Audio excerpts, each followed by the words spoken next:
നമസ്കാരം. നമ്മുടെ ചിന്തയ്ക്ക് നമ്മുടെ ശരീരത്തിൽ പല മാറ്റങ്ങൾ വരുത്താനായിട്ട് പറ്റും. ഉദാഹരണമായിട്ട് പറയുകയാണെങ്കിൽ, നമ്മൾ മെഡിറ്റേഷനിലേക്ക് പോകാനായിട്ട് ആഗ്രഹിക്കുന്നു. ഒരാൾ ഗൈഡ് ചെയ്യുകയോ നമ്മൾ തന്നെ ചെയ്യാനായിട്ട് ശ്രമിക്കുമ്പോഴത്തേക്കും you relax your body and your mind and you relax and relax and relax എന്ന് പറയുമ്പോൾ നമ്മുടെ ശരീരത്തിൻ്റെ ഓരോ അവയവങ്ങളും ഓരോ ഓർഗൻസും റിലാക്സ് ചെയ്ത് അവസാനം മൈൻഡും റിലാക്സ് ചെയ്ത് നമ്മൾ സെല്ലിൻ്റെ ലെവലിലേക്ക് റിലാക്സേഷൻ പോവുകയാണ്. അതേസമയം മറ്റൊരവസരത്തിൽ നമ്മൾ ഒരു വാഹനത്തിലോ ഒരു റൂമിലോ അല്ലെങ്കിൽ ഒരു എയർക്രാഫ്റ്റിൽ ഇരിക്കുമ്പോഴത്തേക്ക് നമുക്ക് പെട്ടെന്ന് അറിയിപ്പ് കിട്ടുന്നു, ആ പ്രദേശം ബോംബ് വെച്ചിരിക്കുകയാണ്, ഏത് സമയവും നമ്മൾ ഉൾപ്പെടെ പൊട്ടിത്തെറിക്കാമെന്നൊരു ഫീലിംഗ് വരികയാണ്. അത് ഇമ്മിനൻ്റാണ്, ഇപ്പം തന്നെ സംഭവിക്കാൻ സാധ്യതയുണ്ട്. നമ്മൾ ചിന്തിക്കുന്നത് കൂടി നമുക്ക് വിശപ്പോ ദാഹമോ മറ്റൊന്നിനെക്കുറിച്ച് ചിന്തിക്കാനായിട്ട് പറ്റുന്നില്ല. അത് ആ മനസ്സിൽ നിന്നും ശരീരത്തിലേക്ക് സെല്ലുലാർ ലെവലിലേക്ക് അവയർനെസ്സിനെ പോയി. അങ്ങനെ ഒരു ബോംബ് വെച്ചിരിക്കുന്ന സ്ഥലത്തിന് അയാൾക്ക് എത്രയും ദിവസങ്ങൾ കഴിഞ്ഞാൽ ഉറങ്ങാൻ പോലും പറ്റത്തില്ല. കാരണം ഈ ഇമ്മിനൻ്റ് ആയിട്ടുള്ള ആ ഒരു ഡേഞ്ചറിനെ കുറിച്ചുള്ള ഒരു ഫീലിംഗ് നമുക്ക് എപ്പോഴും ഉണ്ടാകും. അപ്പം ഇത് തന്നെയാണ് നമ്മുടെ മനസ്സിൽ നമുക്ക് തോന്നുന്നത്. നമ്മൾ ദരിദ്രനാണ്, നമ്മൾ പരാജിതനാണ്, ചെല്ലുന്നിടത്തെല്ലാം പരാജയപ്പെടും, ഞാനെല്ലാം വെറുക്കപ്പെടുന്നവനാണ് എന്ന് നമുക്ക് തന്നെ തോന്നിക്കഴിഞ്ഞു കഴിഞ്ഞാൽ ഈ തോന്നൽ ഉടനെ തന്നെ നമ്മുടെ ശരീരത്തിലേക്ക് പോകും. നമ്മുടെ മുഖത്ത് അതിൻ്റെ റിഫ്ലക്ഷൻസ് കാണാൻ തുടങ്ങും. നമ്മുടെ ശരീരം പ്രവർത്തിക്കുന്നത് അത് വെച്ചിട്ടായിരിക്കും. അപ്പോൾ അങ്ങനെയുള്ള ഒരാൾ ഒരു സ്ഥലത്ത് ചെന്നാൽ അദ്ദേഹത്തിന് വിജയിക്കാനായിട്ട് പറ്റില്ല, വിജയം അദ്ദേഹത്തിലേക്ക് വരത്തില്ല. അതേസമയത്ത് മനസ്സിൽ തോന്നുന്ന പ്രൊഡോമിനൻ്റ് തോട്ട്, എന്നെ എല്ലാവരും സ്നേഹിക്കുന്നു, ഞാൻ എല്ലാവരെയും സ്നേഹിക്കുന്നു, ഞാൻ മനസ്സുകൊണ്ട് സമ്പന്നനാണ്, എനിക്ക് ഒരുപാട് സ്വത്ത് എന്നെ കാത്തിരിക്കുന്നു, ഒരുപാട് വിജയങ്ങൾ എന്നെ കാത്തിരിക്കുന്നു, ഞാൻ വിജയത്തിലേക്ക് പോവുകയാണ് എന്നിങ്ങനെ മനസ്സുകൊണ്ട് ചിന്തിക്കുമ്പോഴത്തേക്കും നമുക്ക് ധാരാളമായ വിജയം വരാൻ തുടങ്ങും. ആ തോട്ട് നമ്മുടെ ബോഡിയിലെ സെല്ലുലാർ ലെവലിലേക്ക് അവയർനെസ്സിലേക്ക് പോവുകയാണ്. അപ്പോൾ അങ്ങനെ പോകുമ്പോഴത്തേക്ക് നമ്മൾ പിന്നെ നോക്കുന്ന സ്ഥലത്തെല്ലാം നമ്മൾ കാണുന്നത് അവസരങ്ങളാണ്, ഒരുപാട് അവസരത്തിൻ്റെ സാധ്യതയാണ് കാണുന്നത്. അപ്പം അതല്ല, നമുക്ക് നേരെ മറിച്ചാണ് തോട്ടുന്നെങ്കിൽ നമ്മൾ കാണുന്നത് മുഴുവനും ഒബ്സ്റ്റക്കിൾസ് ആണ്, തടസ്സങ്ങളാണ്, വിജയിക്കാതിരിക്കാനുള്ള കാരണങ്ങളെ ശ്രദ്ധപ്പെടുത്തുള്ളൂ. അപ്പോൾ ഇത് നമുക്ക് ഈ ഒരു തോട്ടുണ്ടാകുന്നത് ഒരുപക്ഷെ നമ്മളിപ്പോൾ ഈ കുട്ടിയായിരിക്കുമ്പോൾ തന്നെ വളരെ കുഞ്ഞിൽ തന്നെ നമുക്കിത് വരും. അപ്പോൾ നമ്മളെല്ലാം ജനിച്ചപ്പോൾ നമ്മുടെ ഹാർഡ്വെയർ ഓൾമോസ്റ്റ് സെയിം ആയിരുന്നു എന്ന് പറഞ്ഞാൽ നമ്മുടെ ബോഡി എല്ലാവർക്കും ഓൾമോസ്റ്റ് സെയിം ആണ്. പിന്നെ ഇതിന് സോഫ്റ്റ്വെയർ ഉണ്ടായി വരുന്ന പറഞ്ഞാൽ നമ്മുടെ കണ്ടീഷനിങ്, നമ്മൾ പ്രോഗ്രാം ചെയ്തെടുത്തത്, അത് പേരൻസ് ഇല്ലെങ്കിൽ നമ്മുടെ ടീച്ചേഴ്സ്, മുതിർന്നവർ, ഇവരെല്ലാം പറഞ്ഞു കേട്ട കാര്യങ്ങളാണ് നമ്മൾ കോപ്പി ചെയ്ത് മനസ്സിലിടുന്നത്. അപ്പോൾ വളരെ ചെറിയ കുട്ടിയായിരിക്കുമ്പോഴത്തേക്കും തന്നെ അമ്മയുടെ കയ്യിൽ നിന്ന് കിട്ടുന്ന സന്ദേശം ഇതാണ്: നമ്മൾ ദരിദ്രരാണ്, നമ്മളൊന്നും ഇല്ലാത്തവരാണ്, നമ്മൾ വിജയിക്കാത്തവരാണ്, നമ്മളെ കൊണ്ടൊന്നിനും കഴിവില്ലാത്തവരാണ്, നമ്മളെ എല്ലാവരും അടിച്ചമർത്തിയേക്കുന്നവരാണ്, നമ്മളൊരു വിക്റ്റിമാണ്, ഇങ്ങനെ ഒരു എല്ലാത്തിൻ്റെ ഒരു ഇരയാണ്. ഇങ്ങനെ ഒരു ചിന്ത കുട്ടി അമ്മയിൽ നിന്നും ഗ്രഹിക്കുകയാണെങ്കിൽ അതൊരു മാസ്റ്റർ ഫയലായിട്ട്, ഇപ്പോൾ നമുക്ക് കമ്പ്യൂട്ടർ ലാംഗ്വേജ് പറയുകയാണെങ്കിൽ വിൻഡോസ് സിസ്റ്റം പോലെ ഒരു ഓപ്പറേറ്റിംഗ് സിസ്റ്റമായിട്ട് കുട്ടിയുടെ മനസ്സിലേക്ക് അത് വരികയാണ്. അപ്പോൾ പരാജയത്തിൻ്റെ ഒരു സോഫ്റ്റ്വെയർ കുട്ടി ഒരു ഫയലായിട്ട് മനസ്സിൽ കയറ്റി കിട്ടും. പിന്നെ ആ കുട്ടി എവിടെയൊക്കെ ചെന്ന് കഴിഞ്ഞ് കഴിഞ്ഞാലും പരാജയപ്പെടാനുള്ള ജീവിതം ബേസിക്കലി പരാജയമാണെന്നുള്ളൊരു ഓപ്പറേറ്റിംഗ് സിസ്റ്റം കിട്ടിക്കഴിഞ്ഞു. അപ്പോൾ അതിന് തക്കതായ കാര്യങ്ങളായിരിക്കും കുട്ടി എവിടെ നിന്നും ഗ്രഹിക്കുന്നത്. അപ്പോൾ ആദ്യം കിട്ടിയ ഫയലിൻ്റെ അകത്തോട്ട് വീണ്ടും കിട്ടുന്ന കൊച്ചു കൊച്ചു പീസ് ഓഫ് ഇൻഫർമേഷൻ, നമ്മൾ പുറത്തുനിന്ന് ലെറ്ററുകൾ വരുമ്പോഴത്തേക്ക് അത് നമ്മൾ ഓരോരോ ഫയൽ നമ്മുടെ ഓഫീസിൽ കണ്ടെത്തി അതിലേക്ക് വിടുന്നത് പോലെ നമ്മുടെ ഈ പരാജയത്തിൻ്റെ ഫയലിലേക്ക് കൂടുതൽ ഇൻഫർമേഷൻസ് കൊടുത്തുകൊണ്ടിരിക്കും. അപ്പോൾ അത് കൂടുതൽ സ്ട്രെങ്തൻ ചെയ്ത് നമ്മുടെ ഒരു ഫണ്ടമെൻ്റലായിട്ടൊരു ബിലീഫ് സിസ്റ്റം തന്നെ പരാജയത്തിൻ്റെ ഒരു ഫീലിംഗ് ആയിരിക്കും. അപ്പോൾ ഇവർക്ക് സംഭവിക്കുന്ന ജീവിതത്തിൽ എപ്പോഴും ഒരു വിക്ടിം ഫീലിംഗ് ആണ്. അവരൊരു മറ്റുള്ള ആൾക്കാരുടെ പ്രവൃത്തിയുടെ ഇരയായിട്ടാണ് അവർക്ക് എപ്പോഴും ഇങ്ങനെയുള്ളവർക്ക് തോന്നുന്നത്. അപ്പോൾ അവരെവിടെ ചെന്ന് കഴിഞ്ഞാൽ അവരുടെ മനസ്സിൽ നിന്ന് വരുന്നത്, എനിക്ക് എൻ്റെ സമൂഹം എനിക്ക് അവസരം തന്നില്ല, എൻ്റെ പേരൻസ് എന്നെ നല്ല കോളേജിൽ സ്കൂളിൽ വിട്ട് പഠിപ്പിച്ചില്ല, എൻ്റെ സമുദായം എന്നെ കൈ തന്ന് സഹായിച്ചില്ല, ചെല്ലുന്നിടത്തെല്ലാം എന്നെ ആൾക്കാർ ഇങ്ങനെ അവഗണിച്ചുകൊണ്ടിരിക്കുകയാണ്. Basically I am a victim. അപ്പോൾ അയാൾക്ക് പിന്നീടുണ്ടാകുന്ന ഒരു ഫീലിംഗ് എന്ന് പറഞ്ഞു കഴിഞ്ഞാൽ ഉള്ളിൽ ദാരിദ്ര്യമാണ്, ആത്മാവിൽ ദാരിദ്ര്യമായിപ്പോയി. പിന്നെ അദ്ദേഹത്തിന് പുറത്ത് സമ്പത്ത് കണ്ടെത്താനോ വിജയം കണ്ടെത്താനോ സാധ്യമല്ല. അപ്പോൾ അവർക്ക് മുന്നിൽ എന്തെല്ലാം അവസരങ്ങൾ കണ്ടെത്തിയാൽ ആ അവസരങ്ങളൊന്നും അവർ കാണാൻ പോകുന്നുമില്ല.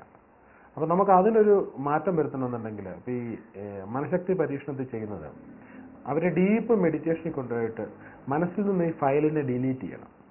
പൂർണ്ണമായിട്ടും ദാരിദ്ര്യത്തിൻ്റെ, പരാജയത്തിൻ്റെ, അത് സമ്പത്തിനെക്കുറിച്ച് മാത്രമല്ല, റിലേഷൻഷിപ്പിൻ്റെ കാര്യത്തിലാണെങ്കിലും ശരി, ആരോഗ്യത്തിൻ്റെ കാര്യത്തിലാണെങ്കിലും ശരി, ഇങ്ങനെ ഓരോ ഫയൽ ക്രിയേറ്റ് ചെയ്തിട്ടുണ്ടെങ്കിൽ നമ്മൾ ആ നെഗറ്റീവായിട്ടുള്ള ഫയൽ നമ്മുടെ ആ വ്യക്തിത്വത്തെ മൊത്തമേ പിടിച്ച് പുറകോട്ട് പിടിക്കുന്ന ആ ഫയലിനെ നല്ല ഡീപ്പ് മെഡിറ്റേഷനിൽ ഡിലീറ്റ് ചെയ്യണം. മൊത്തമായിട്ട് അങ്ങനെയുള്ള ഫയലിനെ ഡിലീറ്റ് ചെയ്ത് കഴിഞ്ഞാൽ അത് കഴിഞ്ഞിട്ട് നമുക്ക് മനസ്സിലേക്ക് വരുന്ന സമൃദ്ധിയുടെ ഇതായിരിക്കണം. അപ്പോൾ അതിനുള്ള ഫയൽ നമ്മൾ ഇൻഡക്ട് ചെയ്തു. അപ്പോൾ ഞാൻ ജനിച്ചത് തന്നെ വിജയിക്കാൻ വേണ്ടിയിട്ടാണ്, എന്നെ എല്ലാവരും സ്നേഹിക്കുന്നുണ്ട്, ഞാൻ എന്നെ തന്നെ സ്നേഹിക്കുന്നുണ്ട്, എനിക്ക് ചെല്ലുന്നിടത്ത് എല്ലാ ആക്സെപ്റ്റൻസ് കിട്ടുകയാണ്. അപ്പോൾ ഇങ്ങനെ ഒരു ഫീലിംഗ് വരുമ്പോഴത്തേക്ക് ഒരു സമൃദ്ധിയുടെ ഫീലിംഗ് വരും. അപ്പോൾ സമൃദ്ധിയുടെ ഫീലിംഗ് ശക്തമായിട്ട് വരുമ്പോൾ ഇപ്പോൾ റിലാക്സ് എന്ന് പറയുമ്പോഴത്തേക്കും ബോഡി റിലാക്സ് ചെയ്യുന്ന പോലെ തന്നെ ശരീരത്തിൻ്റെ സെല്ലുലാർ ലെവലിലേക്ക് ഒരു വിജയത്തിൻ്റെ അവയർനെസ് വരുവാണ്. അപ്പോൾ അവർ എവിടെ നോക്കിയാലും ഓപ്പർച്യൂണിറ്റിയാണ്. ഇപ്പോൾ നഗരത്തിൽ കൂടെ നടന്നു പോകുമ്പോഴത്തേക്കും കാണുന്നത് മാലിന്യത്തിൻ്റെ കൂമ്പാരങ്ങളാണെങ്കിൽ അതിനകത്തൂടെ പെട്ടെന്ന് അവസരങ്ങൾ കാണുന്നത് പെട്ടെന്ന് നമുക്ക് എത്രയും പെട്ടെന്ന് ഇതിനെല്ലാം സംസ്കരിച്ചെടുത്തു കഴിഞ്ഞു കഴിഞ്ഞാൽ അതിനെ ഒരു മനുവറാക്കി മാറ്റാൻ പറ്റും, അതിൽ നിന്ന് എനർജി ഉണ്ടാക്കാൻ പറ്റും, അതിൻ്റെ സാധ്യതകളെക്കുറിച്ച് പെട്ടെന്നുള്ള അവയർനെസ് കിട്ടും. അതേസമയത്ത് അത് പോസിറ്റീവായിട്ടുള്ള ആൾ ചിന്തിക്കുന്നത്. അപ്പോൾ എഗെയിൻ വീണ്ടും പോസിറ്റീവ് ഫയൽ കിടക്കുന്ന ഒരാൾ നല്ല വെയിലും ചൂടും ഒക്കെ അനുഭവിച്ചുകൊണ്ടിരിക്കുകയാണ്. അപ്പോൾ അദ്ദേഹത്തിൻ്റെ ആ വെയിലിനെ കുറിച്ചുള്ള ഫീലിംഗ് എന്ന് പറഞ്ഞാൽ നല്ല വെയിലാണ്, അപ്പം എല്ലാവരും ഈ വെയിൽ അനുഭവിക്കണം, സമൂഹത്തിലൊരു പ്രോബ്ലം ഉണ്ട്, ആ പ്രോബ്ലം സോൾവ് ചെയ്യാനായിട്ട് ഏറ്റവും കുറഞ്ഞ വിലയ്ക്ക് ഉണ്ടാകുന്ന AC, വളരെ നിസ്സാര തുകയ്ക്ക് ഒരു AC ഉണ്ടാക്കാൻ പറ്റുമെങ്കിൽ ഏറ്റവും ചൂട് അനുഭവിക്കുന്ന ആൾക്കാരിലേക്ക് കൊടുത്ത് അവരുടെ ക്വാളിറ്റി ഓഫ് ലൈഫ് ഇമ്പ്രൂവ് ചെയ്യും. അപ്പോൾ അതിൽ കൂടെ എനിക്ക് സമൂഹത്തിൻ്റെ ഒരു പ്രശ്നം സോൾവ് ചെയ്യുമ്പോഴത്തേക്ക് എനിക്ക് പെട്ടെന്ന് റിച്ച് ആകാൻ പറ്റും. അവർ ബിസിനസ്സിൽ ചിന്തിക്കുന്ന സംരംഭകർ ചിന്തിക്കുന്ന ഒരു കാര്യം, സംരംഭകർ ധനം ഉണ്ടാക്കാൻ വേണ്ടി സംരംഭം നടത്തി കഴിഞ്ഞു കഴിഞ്ഞാൽ ആ സംരംഭങ്ങളെല്ലാം ഇന്നല്ല നാളെയെങ്കിലും പൊളിയും. ആ സമയത്ത് സമൂഹത്തിൻ്റെ ഒരു പ്രശ്നം സോൾവ് ചെയ്യാൻ വേണ്ടി, സമൂഹത്തിനൊരു പ്രോബ്ലം ഉണ്ട്, ആ പ്രശ്നം പരിഹരിക്കാൻ വേണ്ടി ഒരു പ്രോബ്ലം സോൾവർ, സൊല്യൂഷനായിട്ടൊരു പരിഹാരമായിട്ടൊരു കാര്യം ചെയ്യുവാണ്, അതൊരു എൻ്റർപ്രൈസസ് ആയിട്ട് വളർന്ന് വലിയ രീതിയിലേക്ക് അത് പോകും. അപ്പോൾ ഈ ലോകത്തിലുള്ള എല്ലാ സംരംഭങ്ങളും ഇപ്പോൾ തന്നെ ഇൻഫർമേഷൻ്റെ ഒരു ഗ്യാപ്പ് ഉണ്ടായിരുന്നു, ഒരു വിൻഡോസിൻ്റെ ആവശ്യമുണ്ടായിരുന്നു. അവിടെ ബിൽഗേറ്റ് ഒരു ലോകത്തിനൊരു വിൻഡോസ് കൊടുത്തു കമ്പ്യൂട്ടറുകളെ. നമുക്കിന്ന് ഇൻ്റർനെറ്റ് കാണാം, ലോകത്തെ ദർശിക്കാം, യൂട്യൂബ് കാണാം, മൂവികൾ കാണാം, ഫിലിംസ് കാണാം, ഇതെല്ലാം കാണാൻ പറ്റുന്ന ആ ഒരു ഇതിലേക്ക് വന്നത് പോപ്പുലറൈസ് ചെയ്ത് ഒരാളിൻ്റെ തോട്ടിൽ നിന്നാണ്, ബിൽഗേറ്റിൻ്റെ തോട്ടിൽ നിന്നാണ്. സമൂഹത്തിൻ്റെ ഒരു വലിയ പ്രോബ്ലം സോൾവ് ചെയ്ത് അതിൽ നിന്ന് കിട്ടിയ ലാഭത്തിൽ കൂടെ അദ്ദേഹം വലിയ ഒരു അവസ്ഥയിലേക്ക് പോയി. അപ്പോൾ അതിനകത്ത് നമുക്ക് ഈ സമ്പത്ത് ശരിയോ തെറ്റോ എന്നൊരു വലിയ ക്വസ്റ്റ്യൻ ഉണ്ട്. അപ്പോൾ അത് ഞാൻ മുമ്പേ പറഞ്ഞു, നമ്മളെല്ലാം കണ്ടീഷൻ ചെയ്യുകയാണ്. സമൂഹം കണ്ടീഷൻ ചെയ്യുന്നു, അച്ഛനമ്മമാർ കണ്ടീഷൻ ചെയ്യുന്നു, പൊളിറ്റിക്കൽ പാർട്ടീസ് കണ്ടീഷൻ ചെയ്യുന്നു, റിലീജിയൻ കണ്ടീഷൻ ചെയ്യുന്നു. അപ്പോൾ പല റിലീജിയൻസിനകത്തും ധനം എത്രയും കുറഞ്ഞിരിക്കുകയാണെങ്കിൽ നല്ലതെന്ന് ഉള്ള തോട്ടുണ്ട്. അത് ആത്മാവിന് വേണ്ടിയിട്ടുള്ള തോട്ടാണ്. പക്ഷേ ഈ നമ്മുടെ ഓൾറെഡി തന്നെ നെഗറ്റീവായിട്ട് ഫയൽ കിടക്കുന്ന ഒരാൾ അതിനെ എടുക്കുന്നത് ഞാൻ ഒരിക്കലും ധനവാനാಗಿ ഞാൻ സ്വർഗത്തിൽ പോവില്ല എന്നുള്ളൊരു ചിന്തയിലാണ്. അപ്പോൾ അങ്ങനെ അതുപോലെ തന്നെ പൊളിറ്റിക്കൽ പാർട്ടീസ് ആണെങ്കിലും ശരി, ഇപ്പോൾ ഈ ധനം കൂടുതൽ സമാഹരിക്കുന്നത് മറ്റ് സൊസൈറ്റിയിൽ നിന്നും മറ്റുള്ളവരെ ഡിപ്രൈവ് ചെയ്യുകയാണെന്ന് സന്ദേശം കൊടുക്കുന്ന പൊളിറ്റിക്കൽ പാർട്ടീസ് ഉണ്ട്. പക്ഷേ അതിനകത്തുള്ളതെന്ന് പറഞ്ഞാൽ സമത്വം വരാൻ വേണ്ടിയിട്ടാണ്. പക്ഷെ നമ്മൾ മനസ്സിലെടുക്കുന്നതെന്ന് പറഞ്ഞു കഴിഞ്ഞാൽ ഞാൻ ഈ ധനമുള്ളവരെ എല്ലാവരും നമ്മൾ മനസ്സുകൊണ്ട് വെറുക്കണമെന്നുള്ളതാണ്.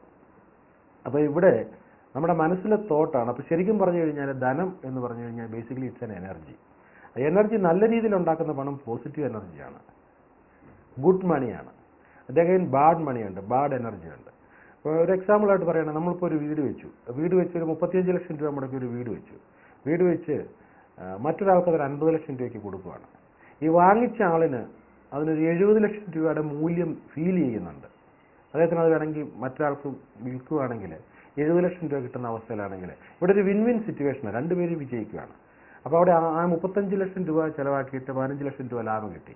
ആ ലാഭം ഒരു ഗുഡ് പ്രോഫിറ്റാണ്, ഗുഡ് മണിയാണ്, ഗുഡ് എനർജിയാണ്. അതേസമയത്ത് ഇതേപോലെ മറ്റൊരാൾ വീട് വെച്ച് കൊടുത്തപ്പോഴത്തേക്ക് അത് 20 ലക്ഷത്തിൻ്റെ മൂല്യം മാത്രമേ ട്രാൻസ്ഫർ ചെയ്തിട്ടുള്ളൂ.